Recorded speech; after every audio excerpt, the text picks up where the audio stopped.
Your supply chain can make or break your business. With Global Trans, you have the advantage of innovative logistics technology, expansive solutions and carrier network, and a partner committed to your success. Global Trans, freight driven by technology.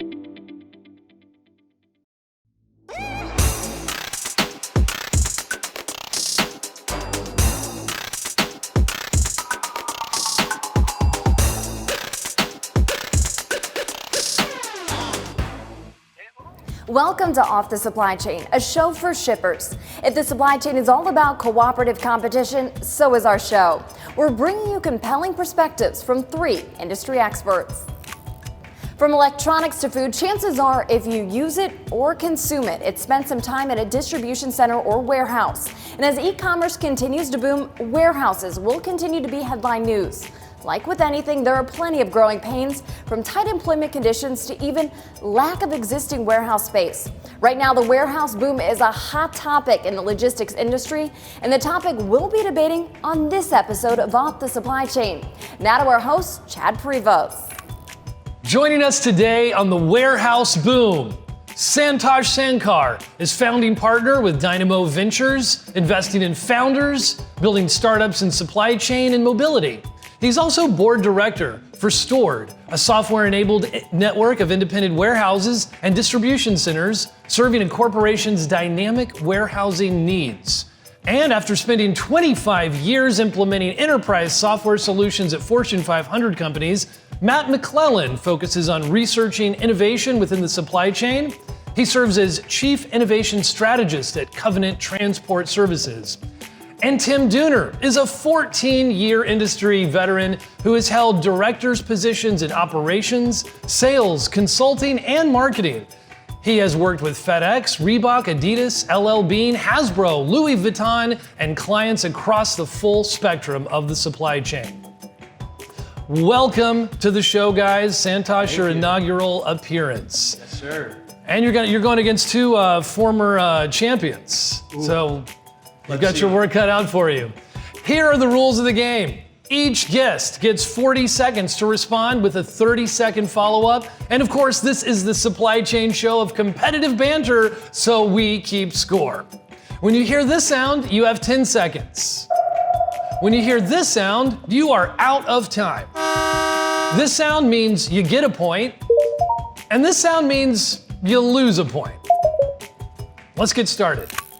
According to recent news reports, there are secretive plans to develop massive distribution centers across the U.S. In Memphis, the plan is being called Project Iris. In Iowa, it's dubbed Project Blue Jay. And cities like Syracuse and Chicago might also get their own warehouses. Each will be massive and will provide communities with thousands of jobs. All signs point to Amazon being behind these warehouses. Many residents are optimistic, but others do not like, quote, corporate free riders like Amazon coming to town. So, let me ask you, are massive distribution centers good for communities, Santosh? Yeah, it's all relative at the end of the day. If you are looking for a job, looking for some upward mobility, maybe you're working in retail right now or another type of heavy service industry, yeah, those wages might be attractive, but equally when you look at your community's economic footprint holistically, you need to make sure that you do have diversity. So I don't think we can singularly say that it's bad or it's good. It all depends on perspective of the individual who's actually taking that opportunity. You're seeing wages around $15, retail wages up until recently probably around $10. So it's probably net benefit for that group. Probably a net benefit. Is it all relative? What do you think, Matt?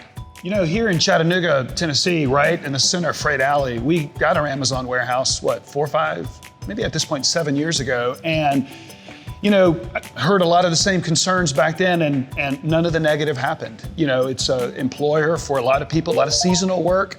I have friends that work over there. They love it. I have friends that are elderly. I have friends that are in college. They do have a solid base, and I think it's a good thing. Maybe if it's a smaller town, depending on what part of the country you're in, you can drive real estate prices up, and then sort of it gets, difficult to live there. But, at the end of the day, I think it's a good thing. Okay, it's a good thing. What do you think, Dooner? Well, you mentioned secretive plans, and something funny happened when I was researching this. A lot of the articles I had bookmarked about Amazon's plan to build warehouses suddenly vanished from the internet. So, I don't know, it seems like Amazon themselves is a little concerned about the opposition, and in my opinion, Long Island got it right. Back in February, they said, no way, Amazon, you're not coming into the community, even though it had a bit of support. And we're gonna talk about automation probably at some point during this, but if you think about it, you bring 100,000 jobs to a community, they're eliminated in 5 years. What happens to those 100,000 workers in the community who are now unemployed? Okay, well, I mean, but should these corporations, regardless of the jobs, should they pay no taxes to the communities in which they serve? What do you think, Dooner? No, of course not. It's like when owners want to build football stadiums and they want the community to buy from them, they end up going to communities and making everyone bid against each other. Boston got caught up in this, trying to bring Amazon's headquarters to town. We didn't need it there. Other communities may. I don't know. Boston did not have the infrastructure to support it. And if they're not going to pay taxes and they're not going to help build out that infrastructure, then I don't see how they bring that value to the community by providing $15 an hour jobs. Okay, what do you think, Matt? You know, people get mad at companies like Amazon and GE and others, like they don't pay taxes, they don't pay taxes. I think what people forget is if they're gonna get mad at a company, go get mad at the company, get mad at the politicians that negotiated the deal. Second thing is companies don't pay taxes like you and I pay taxes, Chad. You and I pay taxes on income. Companies pay taxes off of profit.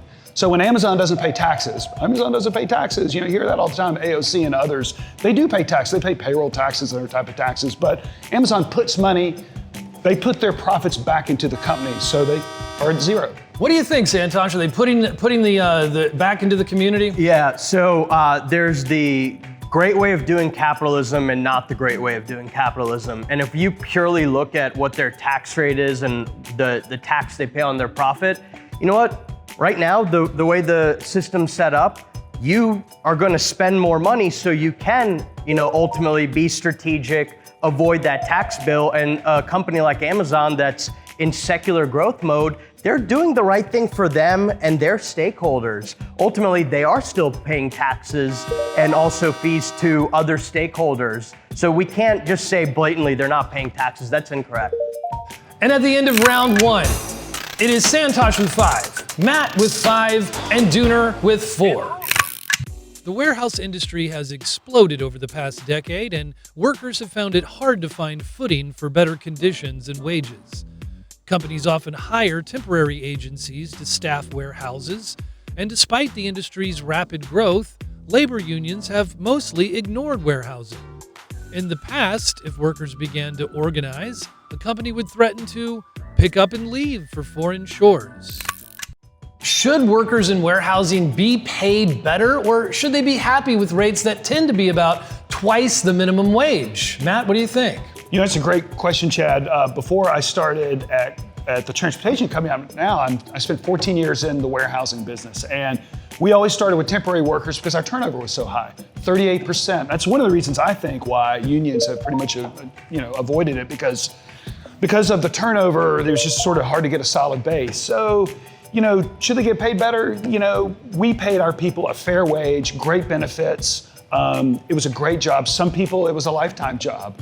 Should it be a little bbit better? Probably. Probably a little bit better. I'm not sure I could have survived on those types of wages, but at the end of the day, it's what our competitors were doing, and it seemed it was fair. Okay, what do you think, Dooner? I mean, it's a bit condescending to say, should they be happy with the amount of wages they're getting paid? In my opinion, I've worked in warehouses before. I was doing a CT patent revalidation for Talbots, and some of the hardest work I have done is the lowest paying work, and that was like taking garments off hanger out of 53-foot containers in 96-degree heat and humidity in Massachusetts. But as he mentioned, it's the reality of business too, because your competitors are paying such and such rates, and at the time, I don't think they were even paying close to $15. That's kind of a newer revelation. It's a tough place to be in because you're getting squeezed, and with automation coming in, the jobs are either going to be eliminated or you're going to be paid less. What do you think, Santosh? As the capitalist, by title definition here, the free market's going to dictate this, right? At the end of the day, there is more competition. I was in Indianapolis last week. You had some major retailers in the suburbs set up facilities about 5-6 years ago. Now somebody like Amazon showing up and it's driving wages up. So that's great for the employees, that labor population. So I don't think it is you should be happy, you should always be restless, want to get better, want to do better. But equally, there is this hand of the market that will ultimately take care of this population as e-commerce continues to grow. Okay, well, I mean, should workers in these communities seize their opportunity though right now to organize and like inform unions? Yeah, I think all that's going to do is going to accelerate the growth curve of automation. In manufacturing, you would offshore or you'd reshore. You're in an environment where labor market's already tight. You're talking about 60% of your cost for a box is labor. It's only going to justify the ROI on putting in pieces of automation. So I don't necessarily think that might be wise. Well, what do you think, Dooner? Should I mean, automation, do you think it will like increase the chances for automation? I mean, workers are already being tracked on their productivity. What do you think? There's a great documentary on Netflix called American Factory, and it kind of deals with a case study like this, where a group had the opportunity to unionize. Their factory was bought by a Chinese company. It revitalized the community a little bit. It gave people jobs. There was a big culture clash, but ultimately, in the end, the workers themselves decided not to unionize. And these are the kind of decisions that have to be left up to workers. We also look at right here in Chattanooga, VW had an opportunity to unionize. They voted against it as well. Close vote. But again, it's like he's mentioned, it's a free market and you have to allow people to make their own decisions within it. What do you think, Matt? Last word. I agree, free market, people have to make their own decisions. You know, I spent a lot of time a few years ago looking into unions and sort of looking at the pros and the cons of that. I've never been a big fan. I think they had its place. They had a place in our history. They existed for a reason. It was very important. It was partly responsible for us getting to a better place. I just don't think they're needed anymore. I just don't think they're needed anymore. I think most companies are fair. Most companies want to do a good job. Happy employee is a good employee and they're going to stick around. Okay. And at the end of round 2, we have Santosh with 10, Matt with 8, and Dooner with 10. For as sophisticated, organized, and automated as warehouses seem to be, they still deal with massive logistics issues. It is not uncommon for warehouses to struggle with the transition to larger warehouses as they get into the e-commerce game. They still deal with huge inefficiencies. The issues they face impact the supply chain both upstream and downstream. Is automation the answer to increase warehouse efficiency? Dooner, what do you think? You know, at the beginning of the year, I interviewed the guys over at 6 River Systems. They're a company that was just bought by Shopify. They make a warehouse robot called Chuck, and what this thing does is it tells workers where to go and pick and put goods on that cart. It brings it over to the boxes, and they have to put them in there. And I asked them why they didn't make robotic arms, and they said, well, it's very hard to make the picker because there's so many different SKUs, and to make that right. So jobs like that might be safe, but Chuck eventually is going to be able to conveyor those onto its own thing. It's a dying breed. And I think you're gonna see warehouse automation coming a lot quicker than we're gonna see in trucks. We always talk about trucks, when is there gonna be automated trucks, but I think these warehouse jobs, and that's why I'm kind of against putting these DCs in communities, because I think you bring in 300,000 jobs, but then in 5 years, they're eliminated. What do you think, Matt? I think that automation is definitely going to be the answer. I think it's a long-term play. So when I worked for a warehousing company, the problem was the capital investment that it took to put in one of these large, complicated systems never even had a payback for at least the 3rd or 4th year. And when you're a 3PL and you're working with a customer to make that happen, your contract sometimes doesn't even exist that long. So it's a lot, you go to ProMat, you go to Modex every year, you see these incredibly complicated systems and they have obvious productivity gains, but they're so expensive in the beginning. And so I think it's just gonna take a while. What do you think, Santosh? Based on everything we know today, it will be a gradual ramp. The big factor is our costs continuing to get away from these 3PLs as well as these retailers that do some of this on a primary basis. But I always think about Eric, one of the founders I have the good fortune of working with, and he always says, robots work, but people rule. And what he means by that is you need to elevate people to the things that we're really good at, things that require dexterity, right? Things that require context, emotional understanding. If it's routine, we owe it to society to automate away to machines. That's what machines are inherently good at. Yeah, so humans are still going to be a critical part of this process. What are some of the areas in the warehouse, though? We keep talking about how automation is coming. What are some areas, critical areas in the warehouse that stand to still be automated? Yeah, I'm glad you asked that because you can't talk about automation, in my opinion, without talking about upskilling and reskilling. And if you think about the fact that the manual jobs that were taken away from workers or are being transitioned away are going to robots, who manages these systems? These are complex mechanical systems. What about the software that runs on them? How do you manage a fleet of them? What you're ultimately going to see is somebody who's more like a fleet manager at the end of the day. And that's where we need to make sure we're taking our workforce as well. Okay, what do you think, Matt? I think the two areas that offer the most promise are, number one, follow me robots, companies like Locust, like Fetch, where you have a robot that's following with a bin, you put things in the bin, when the bin gets filled up, it goes to the shipping area, and the worker doesn't actually have to leave. He can continue doing his job. Another robot comes in, picks up where the other one left off. The other one is safety. An area where a job that has potential hazard, those are the types of jobs that I think are best fit for automation. Okay, what do you think, Dooner? Well, one of the problems with automation is still getting the sensors right. There have been a few accidents in there of robots running people right over. But I think the biggest inefficiency in warehouses is wasted motion. And you're looking at workers who post their steps online from their pedometers, and they're walking 18, 20 miles a day. So to bring in sort of like Six River Systems has, like a chuck system that keeps workers contained within with those follow me robots that reduce wasted motion is really where the return on value is. But eventually those workers themselves are going to be gone. And at the end of 3 competitive rounds of banter, it is Santosh with 16, Matt with 11, and Dooner with 15.